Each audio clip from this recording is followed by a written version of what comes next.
Bonjour, voici donc la cinquième et dernière partie de la vidéo 5 concernant la famille Mercure, où je vais vous expliquer les dernières lames 33 et 34. Je puise la majeure partie des informations de ces cartes dans le livre officiel qui a été créé par Ludovic et Fabien, donc qui ont créé et le jeu et le livre, et les agrémenter de mes expériences supplémentaires lors de mes tirages. Les auteurs ont classé donc les cartes 19 à 34 dans la famille Mercure, et en astrologie, la planète Mercure est toujours une planète de communication, de pensée, donc c'est plutôt dans le mental, on élabore, on réfléchit. Je rappelle que dans la première partie de la vidéo, j'ai expliqué les lames 19 à 22, donc la mouette, le torrent, les fourmis et les boules. Dans la partie 2 de cette vidéo, j'ai expliqué les lames 23 à 25, la tour, la roche et la girouette. Dans la troisième partie, il y a eu les explications des lames 26 à 29, les allées, le labour, la grange et les noix. Et dans l'avant-dernière partie 4, j'ai expliqué l'interprétation des lames 30, les feuilles, 31 l'évêque et 32 la sécheresse.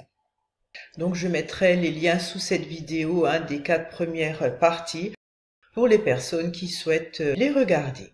Cette dernière partie 5, je vais donc essentiellement parler des lames 33, la crue, et 34, l'océan.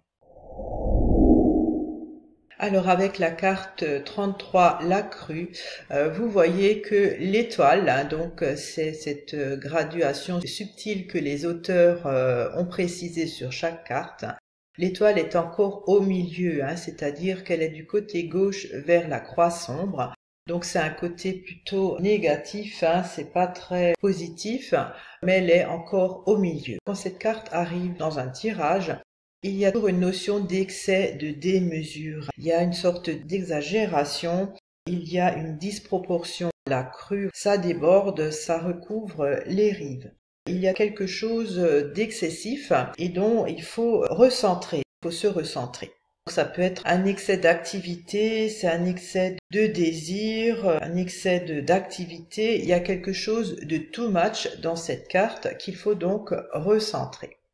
Côté amour ou affectif, il y a bien sûr beaucoup d'intensité dans les émotions et les sentiments. Il y a des comportements qui sont excessifs, on montre trop son attachement, ou il y a des excès de sortie, on fait tout un petit peu trop.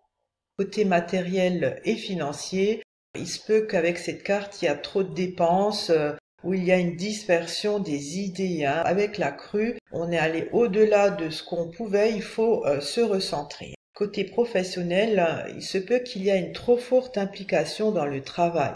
Ça peut être trop d'heures supplémentaires, on se déplace de trop pour la profession, il y a beaucoup de charges de travail et donc on passe énormément de temps à travailler. Côté santé bien-être, il se peut que le mode de vie de la personne est nuisible, elle se dépense sans compter et donc elle aurait plutôt besoin de se reposer et de trouver à se modérer aussi. Là, il y a de l'excès, vraiment, c'est too much. Il se peut aussi que cette carte indique un risque d'hypertension et de surmenage. Les mots-clés à retenir pour cette carte, la crue 33, c'est excès, démesure, une sorte d'abus, c'est de l'intensité, de l'exagération. Il y a quelque chose qui est fait à outrance et c'est disproportionné. Ensuite vient la dernière carte de cette famille Mercure, la carte 34, l'océan. Vous voyez que l'étoile, donc la graduation, c'est la seule carte en fait de cette famille où l'étoile est tout à gauche, tout près de la croix sombre. Ceci indique une forte influence négative de cette carte côté mental, puisque Mercure c'est le mental, c'est les idées qu'on a, c'est l'état d'esprit. Cette carte indique une certaine confusion, un égarement, de l'incertitude. La personne ne sait plus très bien réfléchir parce qu'elle est perdue, elle est désorientée. Il y a perte de repères. L'océan, ça recouvre tout. On ne voit pas ce qu'il y a en dessous.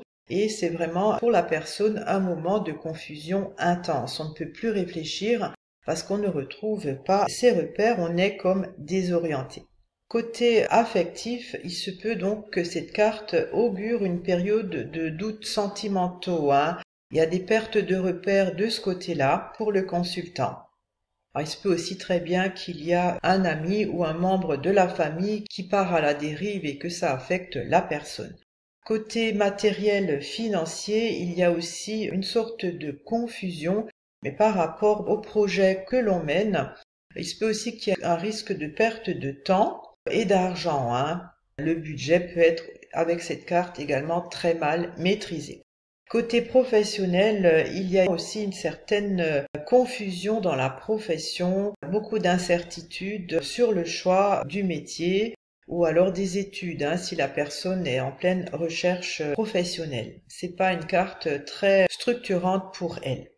Côté santé, bien-être, il y a un manque de but et de repères. Il faut que la personne consulte pour qu'on lui enlève tous les doutes qu'elle pourrait avoir concernant un souci de santé. Les mots-clés pour la carte 34, l'océan, c'est égarement, incertitude, des doutes, confusion. Pensez toujours l'océan recouvre tout, on ne voit plus rien, on ne sait plus où on en est, une désorientation, une perte de repères. J'ai terminé cette vidéo 5 concernant la famille Mercure dans la lame 33 et 34. Et à très bientôt pour la prochaine vidéo concernant la famille Vénus. Au revoir, à bientôt.